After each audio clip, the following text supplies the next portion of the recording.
Hoy 13 de enero celebramos a San Hilario.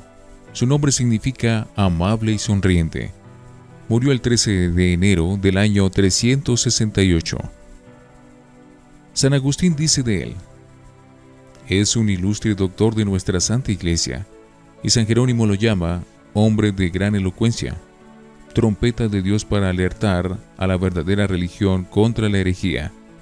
Y añade: San Cipriano y San Hilario son dos inmensos cedros que Dios trasplantó del mundo a su iglesia.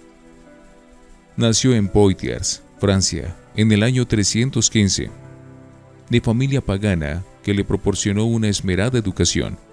Hizo sus estudios en su ciudad y en Roma y Grecia durante 10 años.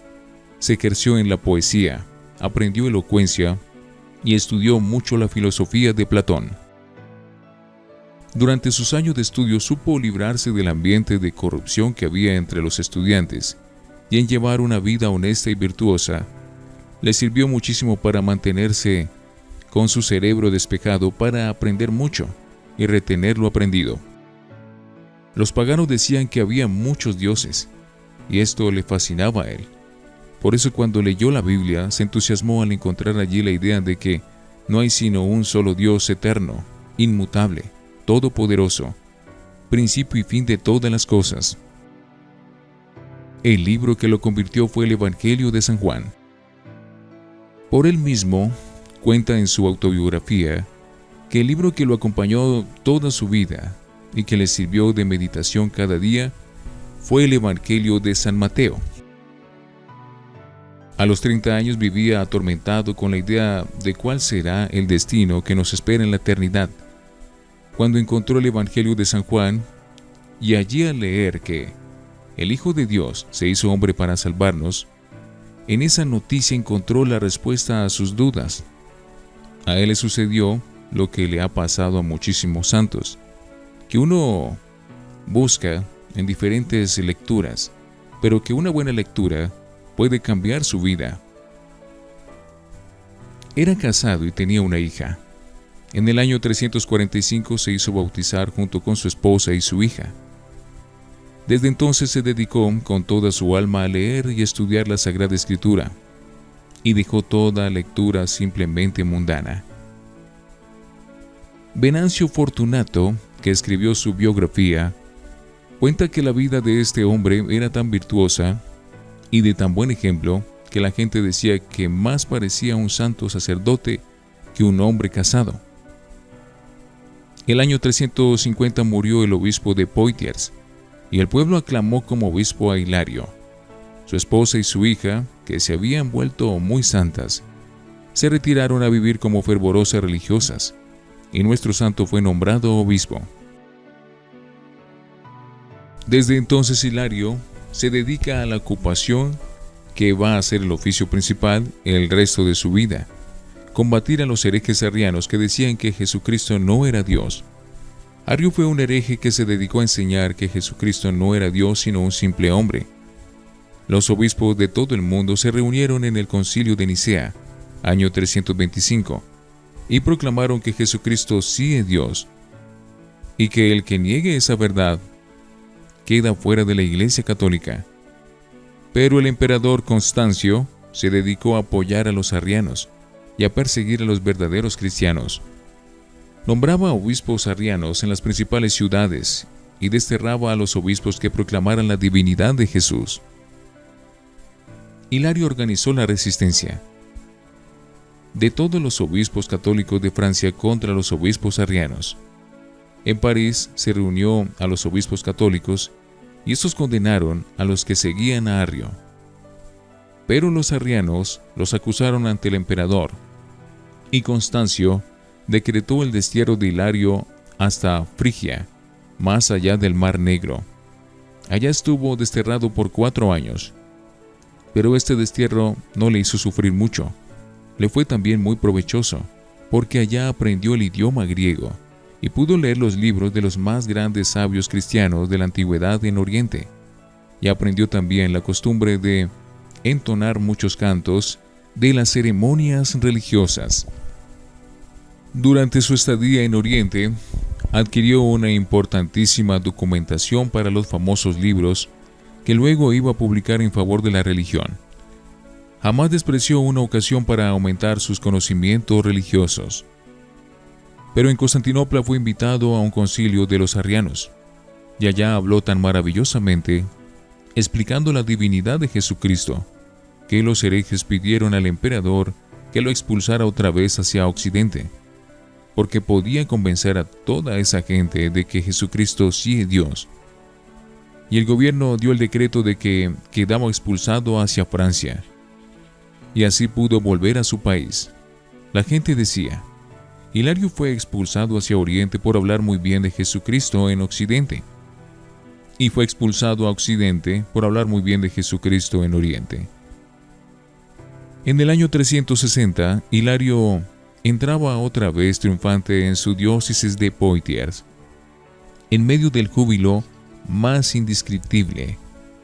San Jerónimo dice que Francia se volcó a los caminos a recibirlo como un héroe que volvía victorioso después de luchar sin descanso contra los que decían que Jesucristo no era Dios.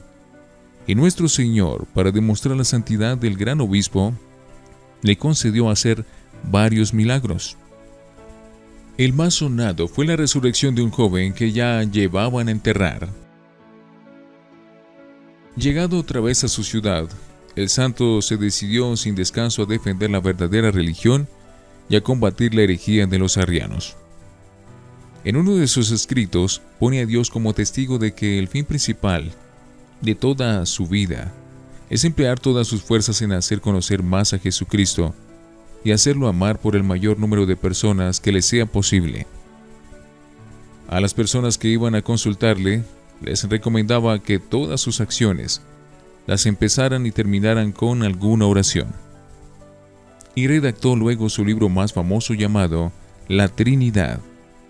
Es lo mejor que se escribió en toda la antigüedad acerca de la Santísima Trinidad. También publicó un comentario al Evangelio de San Mateo y un comentario a los Salmos. Otra gran obra de San Hilario fue reunir un grupo de personas fervorosas y enseñarles a vivir en comunidad, lejos de lo mundano, dedicándose a la oración, a la penitencia, al trabajo y a la lectura de la Santa Biblia. Entre las religiosas estaban su esposa y su hija. Entre los religiosos, el más ilustre fue el religioso San Gregorio de Tours, que fundó después el primer monasterio en su país, Francia. En Oriente había aprendido que los arrianos y los gnósticos, para atraer gentes a cultos, entonaban muchos cantos, y él, que era poeta, se dedicó a componer cantos y a ensayarlos y a hacerlos cantar en las ceremonias religiosas de los católicos. San Isidro dice que el primero que introdujo en Europa la costumbre de entonar himnos cantados durante las ceremonias religiosas fue San Hilario. Años más tarde, San Ambrosio introducirá esa costumbre en la Catedral de Milán, y los herejes lo acusarían ante el gobierno diciendo que por los cantos tan hermosos que entona en su iglesia, les quita a ellos sus clientes, que van a donde los católicos porque allá cantan más y mejor. Una gran cualidad tenía este santo. Era extremadamente cortés y bondadoso. Cuando defendía la verdad cristiana contra los errores de la herejía, era un retumbante polemista. Pero cuando trataba de convencer a los otros para que amaran a Jesucristo, era un bondadoso padre y un buen pastor. La gente decía: en sus discursos es un león aterrador, en sus charlas personales es un manso cordero, en la lucha era un humano, pero en la victoria era extremadamente bondadoso y muy compasivo. Cuando un arriano dejaba sus errores y volvía a creer como católico, ni siquiera permitía que le quitaran el cargo que antes tenía. No quería humillar a nadie, sino salvar a todos. Los últimos años de su vida los empleó en defender de palabra y por escrito la divinidad de Cristo y la verdadera religión en Francia e Italia, y logró que a la muerte del emperador Constancio, la iglesia, que estaba siendo tan perseguida, volviera a resurgir con admirable rapidez en los países de Occidente.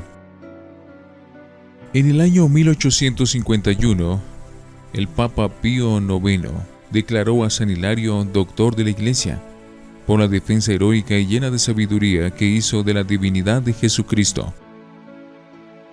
El año 368, cuando estaba para morir, los presentes vieron que la habitación se llenaba de una extraordinaria luz que rodeaba el lecho del moribundo. Quedaron deslumbrados, pero apenas el santo entregó su espíritu, la luz desapareció misteriosamente. Señor Jesucristo, te pedimos que, como tu amigo San Hilario, nosotros empleemos también nuestra vida y nuestras fuerzas en hacerte conocer y amar más y más. Amén. San Hilario, ruega por nosotros.